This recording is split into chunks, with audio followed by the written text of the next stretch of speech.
Well, I thought this one would be interesting to share because it was before I had kind of what I'm going to call my spiritual awakening. I don't know what else I can call it, because it has driven me to do this entire series, and I was always a bit psychic, but it's taken a whole new life. Taken on a whole new life in the last, especially the last 6 months to a year. It's really, really exploding. So this was just before my spiritual awakening, where I started to get really like honed in to my own meditation, to my own intuition, and to my own connection to like the universe and spirit and all that good jazz. So I was still very much thinking 3D existence. I was thinking, you know, I really wanted to live on an acreage, because I live on this beautiful island in Canada, and there's a bunch of small islands that surround it, and it is a magical place. To have a piece of property here where you can grow, because everything grows really lush and beautiful, that was like ding ding ding. I thought it would completely make me happy. And then I met Island Man. We're calling him Millionaire Island Man because I didn't mean to be meeting millionaires. It just, they were attracted to me for whatever reason. And so I keep letting you know that, you know, whatever you come across as far as your confidence, as far as your profile, as far as how you move in the world, they come find you. And I don't know why I attract them, but I do. And this is what's been happening to me in the last so many months on this dating journey of mine. All right, so I found Island Millionaire Man online on Match originally when I very first started dating, kind of like putting myself out there, which was really hard for me to do, because I did meet the last gentleman, but we were more like friends. This was sort of my first real attempt at, okay, like, let's get serious. I'm not getting any younger, and I really, really want marriage, because that's just, I'm Italian and that's how I'm built. And it just so happened that Island guy, well, he's kind of like a millionaire hippie island guy. He has a lot of money invested into property that he owns, and especially, you know, this incredible acreage that he has on a small separate island very close to where I live, with the boats and the, you know, all of the bells and whistles to that whole experience. And yeah, I'll tell you what happened. As I got to know Island Guy, I found out that it, you know, the things that were good about him, we're going to talk about the pros.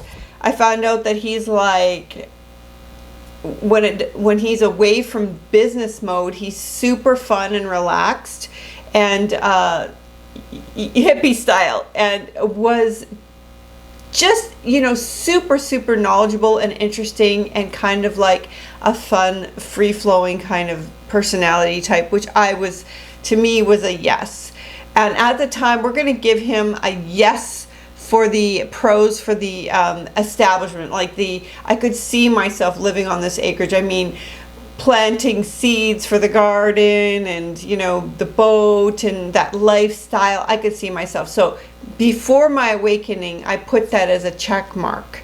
And the other third thing that was really a pro with this particular person was he did want commitment. I mean, and I just, you know, I have that Italian in me where that, and Scorpios, we are commitment people. We don't like to play around and date around very much. It's uncomfortable. So those were definitely like pros in my book, those three areas. And then we're going to talk about the cons. One thing that, you know, I get told by I have a best girlfriend in Arizona, and she's always mindful. She's like, you know, Laura, always watch that a person isn't overindulging in anything. Like, it should be a balanced lifestyle. And with Hippie Island Guy, he did like his red wine. And when he drank it, he was happy and bubbly and fun and just like, you know, played music, really, really nice energy. And, you know, he had purpler lips with that red wine that I'm wearing today. So he drank a lot, and I was watching kind of that behavior, how much he was taking in over like a few week period, just sort of keeping check on it and seeing if it was like a necessity item, how much I had to drink. So when you guys are dating, just keep an eye on the, you know, indulgence and how excessive it can be. And then what would happen is, so we're going to put that as a con. Number one con, too much drinking. The second issue that I noticed is that when he was sober, he was very cold. So it's almost like he needed the wine in order to like make his personality happy. And so when he was, you know, he worked some from home, and when he was working, he was really miserable. Like, his attitude was just like an about face, and kind of like zoned into it, unapproachable, completely unapproachable when he was in that headspace, which to me is a con, because I want somebody to be the same person with or without what they're consuming. Obviously, we get bubblier with alcohol, but it shouldn't be like a complete personality switch.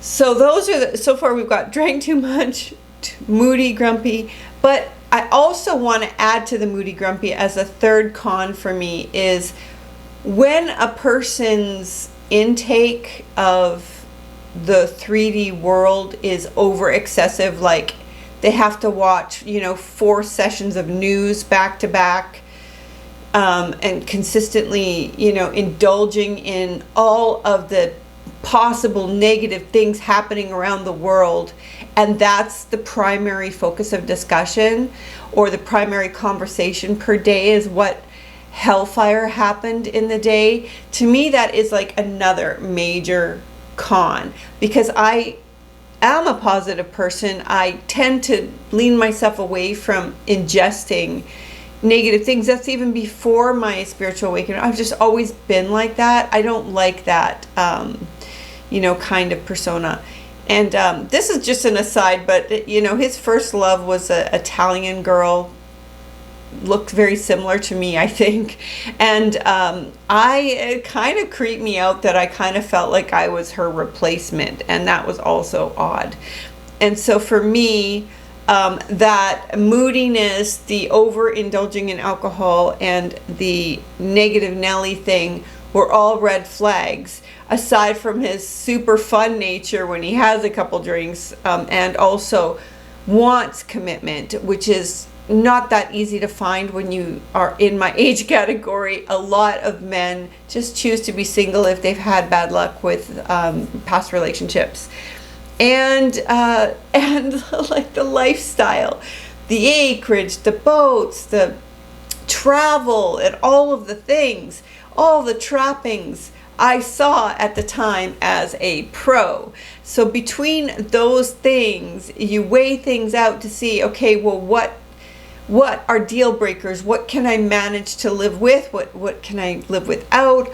What's going to really make me happy? Can I see myself in this scenario? And then you have to make a decision. So I'm presenting these dates to you just to show you like the different conundrums, because in every relationship there's going to be pros and cons. In every possible relationship, it's just pick your poison. Which ones can you manage, and how deep does the connection go?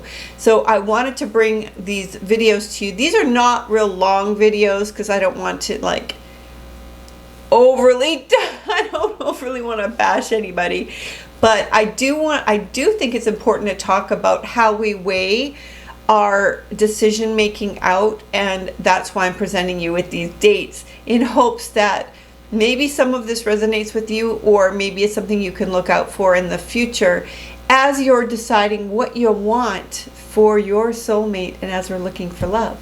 So I hope that was helpful, and you will find out who I chose. So when you're thinking about somebody, think about what the most important things are to you and to have a long-standing relationship, and then go from there. So we'll let you know how this one fared out at the end of the series. So stay tuned for the next one, when I will be showing you a whole new person tomorrow. See you guys then. Bye for now.